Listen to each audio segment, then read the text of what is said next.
I told you that the way that you're currently pricing your work is actually punishing you for getting better at it. Think about it. You've spent years honing your craft, and the things that maybe used to take you 10 hours to do now takes you 2 hours to do. And if you're charging an hourly rate, you're already giving yourself an 80% pay cut. Hourly pricing is one of the most widespread and damaging habits in the creative industry today, and I'm gonna break down why and what you should be charging instead.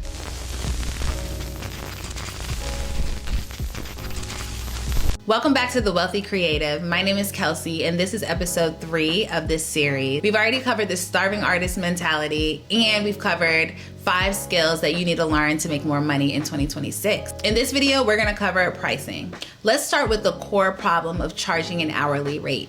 When you charge an hourly rate, you're essentially saying that your value is a function of time, but that's not how creative work works. For example, a brand identity that may take you 8 hours because you're skilled and you have a lot of experience is worth the same amount as the same idea created by a junior designer that takes them 40 hours.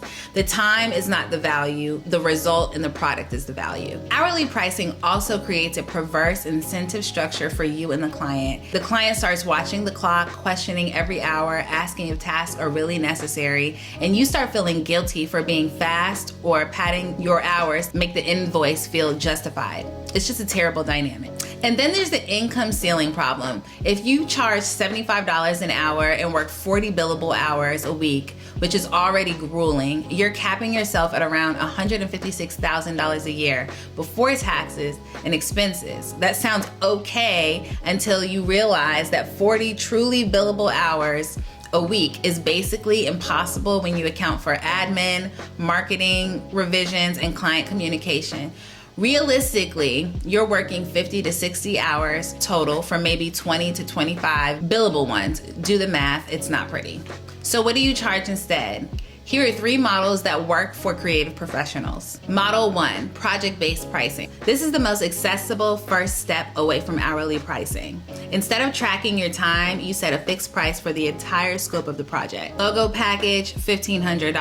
Website redesign, $6,000.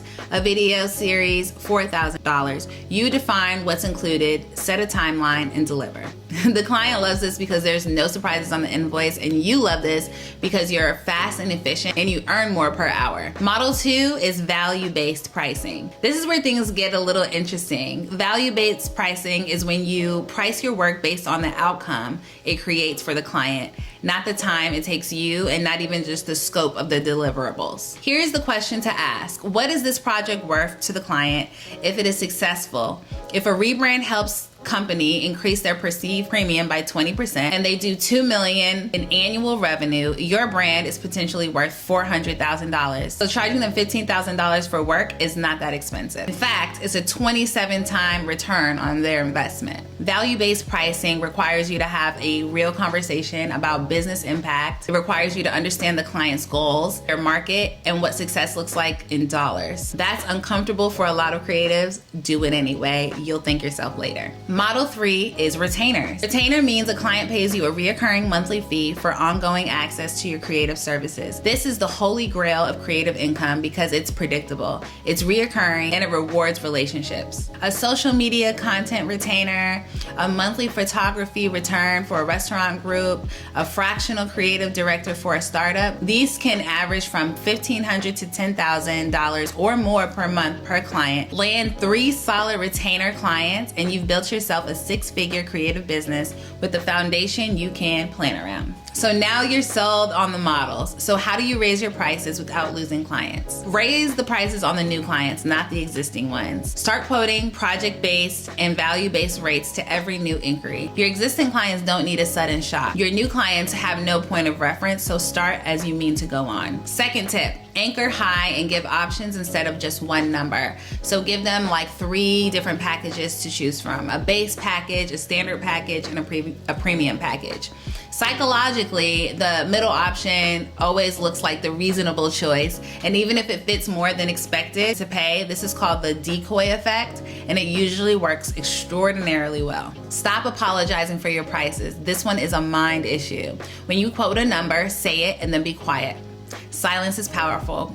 Creatives tend to fill the silence by immediately discounting or justifying. Don't. State your price, let it land, and wait. The fourth tip is to build proof testimonials. So that means case studies, before and afters, revenue results. All of those things help to build solid proof. You'll be able to sell easier and you'll face a lot less resistance because you have a whole portfolio of results. In the next video, we're gonna go deeper into the money habits themselves, the specific financial behaviors that separate rich creators from those who always feel broke, even when they're earning decent money. And that one is a must watch. So make sure you're subscribed so you don't miss it. Leave a comment below letting me know what services you've been charging for hourly that you're now gonna make into package deals. I would love to hear it. And I will see you all in the next video. And if you wanna learn how to edit like a pro, sign up for my video editing one-on-one course. It's an introductory video course that teaches you all the basics to edit like a pro.